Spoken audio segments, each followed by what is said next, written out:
All right, y'all. Welcome to the show. It's Anti-War Radio. I'm Scott Horton, and we got a full lineup for you today, but we're going to start right now with Jacob Hornberger. He's the founder and the president of the Future Freedom Foundation, and they featured the best libertarian writers, Jim Bovard, Sheldon Richman, Anthony Gregory, Lawrence Vance, Richard M. Ebling, and, of course, Jacob himself writes on a regular basis. You see him on Fox News, Judge Napolitano's show, etc. I urge you to look at fff.org, well, in its entirety, and especially /blog, where you'll find Jacob's daily writings. Welcome to the show. How you doing, man? Hey, good. Thank you for having me on. Well, I'm really happy to have you here, and man, you're on fire over there on that blog. You wrote so many goddamn great things on here. I think I'll just shut up and let you school them. Well, they give me the fodder. I mean, it's so amazing what's going on in Egypt because it's really giving publicity to what the realities of U.S. Foreign policy and what this government that we've been living under and born under and so forth is really all about. And so that's what I've been writing about is, hey, while the Egyptian people are confronting their darkness, why aren't Americans confronting our darkness? You know, the support of the dictatorship under which these people have been suffering. Yeah, Glenn Greenwald has a piece about the lack of irony, I guess, the cognitive dissonance on TV, where obviously the people protesting are the good guys and the torture police state that they're trying to overthrow are the bad guys. And yes, the bad guys are our best friends, but in no way are we responsible for what's happened to the good guys here. Just though all these concepts just refuse to intersect when it comes to television news, especially. Well, right, and it's really put the U.S. officials in a bind because, they know that what they teach the school children of America, from the first grade on up in the public schools, that your government's exceptional, it's a democracy lover and a democracy spreader. And then all of a sudden you have this mass publicity showing what we've been saying here at the Future of Freedom Foundation for 21 years, is that this is a government that doesn't give a hoot about democracy. It loves dictatorships. It supports dictatorships. Democracy is fine as long as it puts into power people they want. And now they've got all this publicity. And so what do? They know that the protesters have the world's sympathy. They've been living under this brutal tyranny where you've got torture and rape and indefinite detentions and military tribunals and a controlled economy. And so Obama sits there and says, oh, well, yeah, we identify with the protesters. Barak's got to leave now. And then all of a sudden, 2 days later, well, no, we've got to realize we've got to go this slowly because this is their friend, this is their ally, this is their partner. And then you've got the vice president of the country, which is so fascinating, who is the head of their secret police, who was the guy that was striking the torture deal with the CIA. He's the man that the CIA would turn people over to be tortured. And so he's part of this little group, too. And so, yeah, U.S. officials they don't know which side to straddle here, or they're actually trying to straddle both sides. Well, I'm watching the Al Jazeera live stream, and, well, it's Robert Gates now, but a minute ago, it was Tahrir Square there in Cairo, packed with people. I don't know if it's more than 1 million again, but certainly hundreds of thousands of people are out there, it looks like. So this thing isn't going away, but it just goes to show how good our government is. If there's one thing that they really are good at, it seems like it's taking advantage of a crisis. Whether it's their own fault or not, they always seem like the Sith Lords to come out on top at the end. And so if there's a giant uprising in Egypt, then they'll just take advantage of that. After all, Mubarak's 82 years old, probably can't be that good of a dictator even, and so why not go ahead and take advantage of the situation to get their torturer installed as the number one man? Yeah, it's so abominable, but what's important for Americans to realize is that this isn't something new. This has been going on for 30 years. Supplying the military armaments, the tear gas that was used against the demonstrators had made in the USA on it. They're the ones who have built up this huge military and military-industrial complex that really is the balance of power. The reason everybody's having to play nice with the military is they know that that's where the real power is. And it's the U.S. that has built up and trained that standing army. And ironically, my blog today is about the Pinochet dictatorship, which is now back in the news. because the Chilean people are confronting their dark past and saying, well, we want to investigate hundreds of human rights abuses during this dictatorship, including determining whether the democratically elected president that Pinochet ousted, Allende, was murdered or whether it really was a suicide like they claimed. Well, as we all know, this is another example of a U.S.-supported dictatorship. You had the torture and the rapes and the extrajudicial executions. I mean, it was really just another Mubarak regime in Chile, and yet how many and you had the CIA participate in the murder of an American journalist there, yet no subpoenas by the Congress, by the Justice Department. We don't know what that was all about. Why aren't Americans confronting this dark past of their own government? That's what I find so disconcerting here. You know, it's easy to cheer for the demonstrators and stuff. It's not so easy to say, wait a minute, I want an investigation into what my government's been doing to support this darkness. Well, we all need to be able to get Al Jazeera on our local cable hookup, because that's the answer to your question. Why aren't the American people, picking topics like the coup in Chile and putting people in prison for it? And the reason why is because TV is telling them that the agenda this week is something else. And so it's always easy to point one's finger at somebody else and forget the three pointed back. But this is what we need in this country, Scott. We need an awakening and a revival where Americans are over here saying, now wait a minute, we want to confront what our government's role in all this has been. And instead of just cheering for the demonstrators, let's confront our government's role in all this darkness under which people around the world have been suffering, including the foreign aid, the military aid, the support of the dictatorships, the interference in the internal affairs of other countries, the empire, the bases. I mean, this is what Americans, this is our opportunity to lead the world in terms of, hey, we're confronting our government over here too, while you guys are trying to do your best to achieve a democratic and free society over there. Mm. Well, it reminds me of,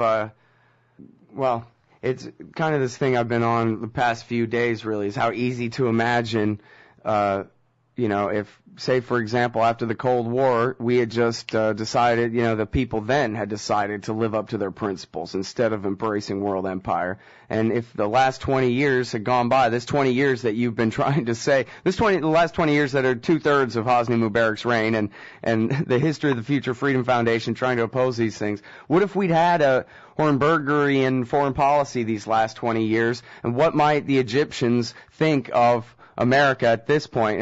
And wouldn't it be credible if the American president at this point said, our heart is with uprising against whatever tyranny is there? That's not our responsibility because we didn't pay them to torture anybody.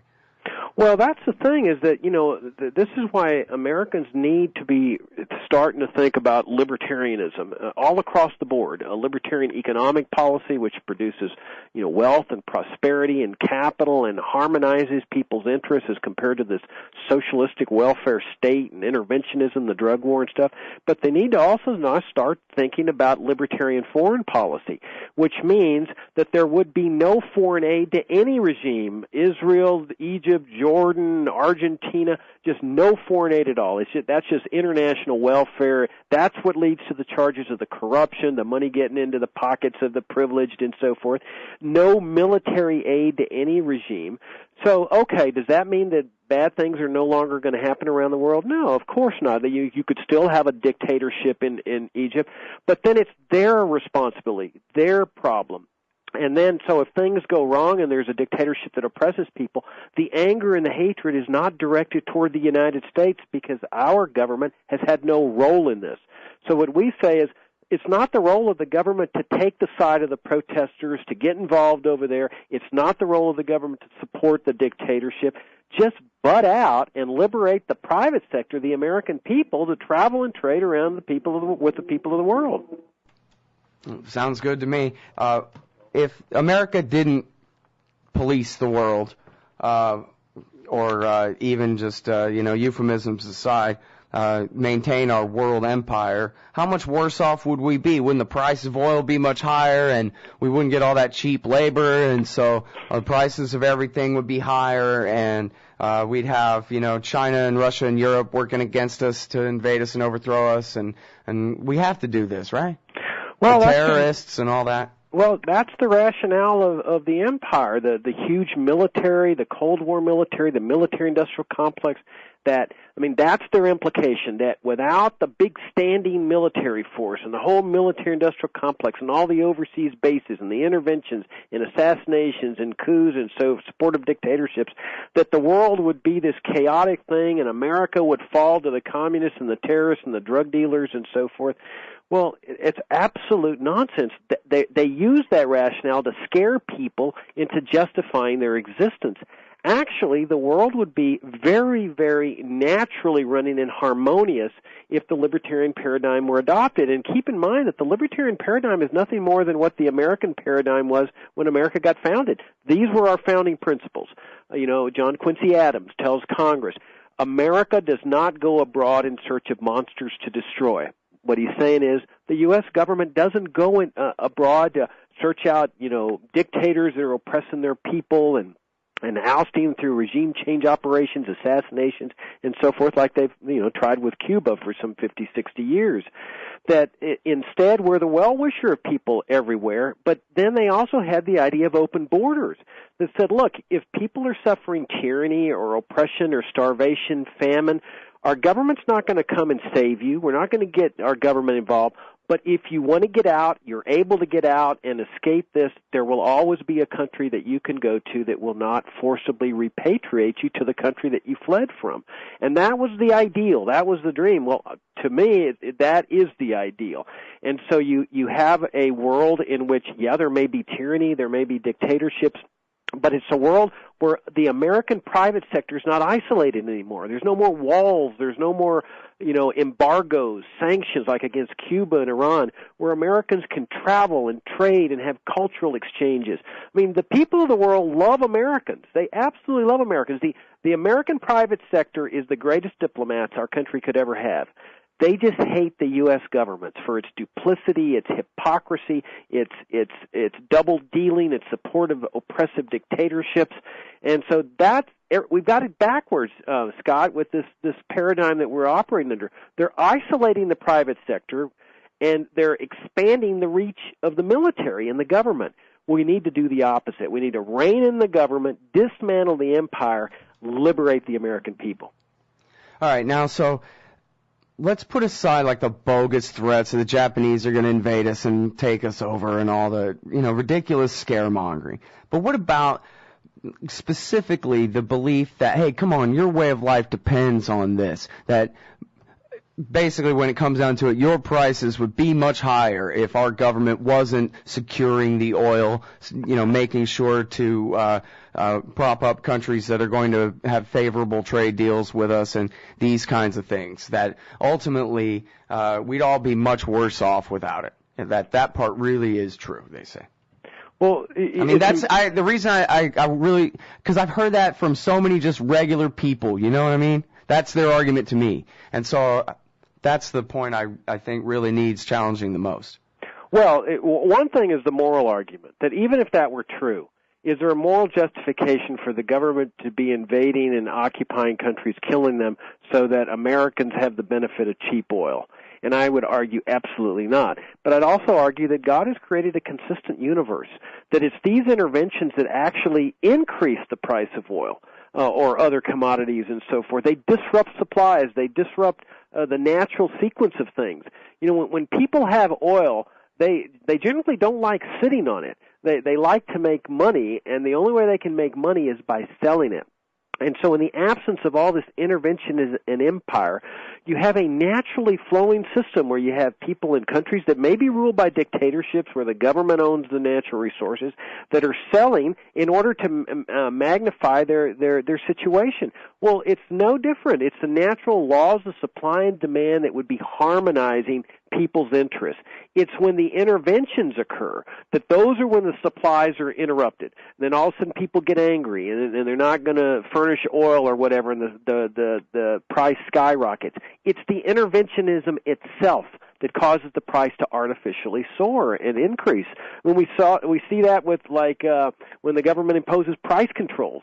We got to protect people from these high prices of oil and so forth. Well, what do you end up? You end up with these long lines and shortages and so forth. So it's the same argument domestically applies internationally.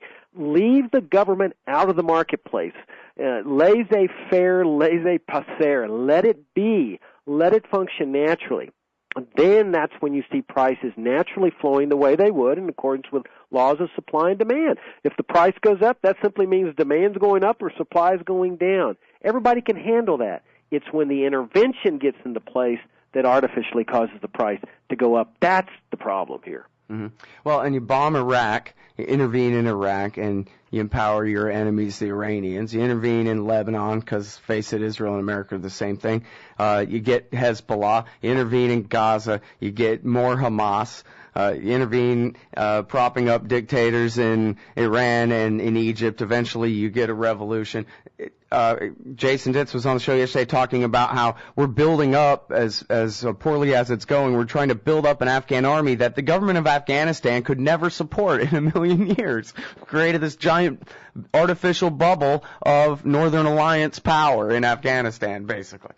Right, and when they start oppressing their people with this giant military, which they do, the torture centers and so forth, just like they're doing in Iraq. I mean, the Iraqi regime has the same torture centers, the same type of torture centers that Saddam Hussein had.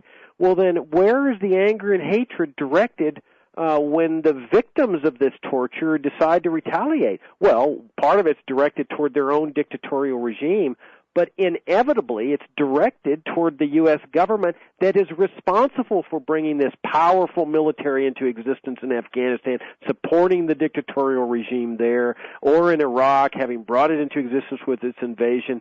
Inevitably there's that blowback because somebody's going to be at the receiving end of these oppressive regimes, and that includes both Iraq and Afghanistan. All right, now I'm sorry because, we're all out of time. I can't really ask it. And maybe you already have written about this on your blog. I'll have to see. But I wonder whether you think this is really the beginning of the end of the fall of the empire.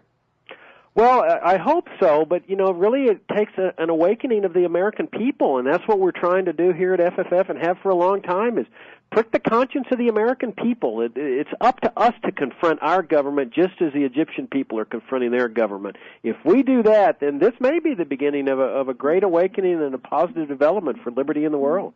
All right, everybody, that is Jacob Hornberger. FFF.org, the Future of Freedom Foundation. He's the founder and the president there. Add /blog to the end of the address and read his daily writings. Thanks, Bumper. Appreciate it. Hey, thank you, Scott. Bye-bye.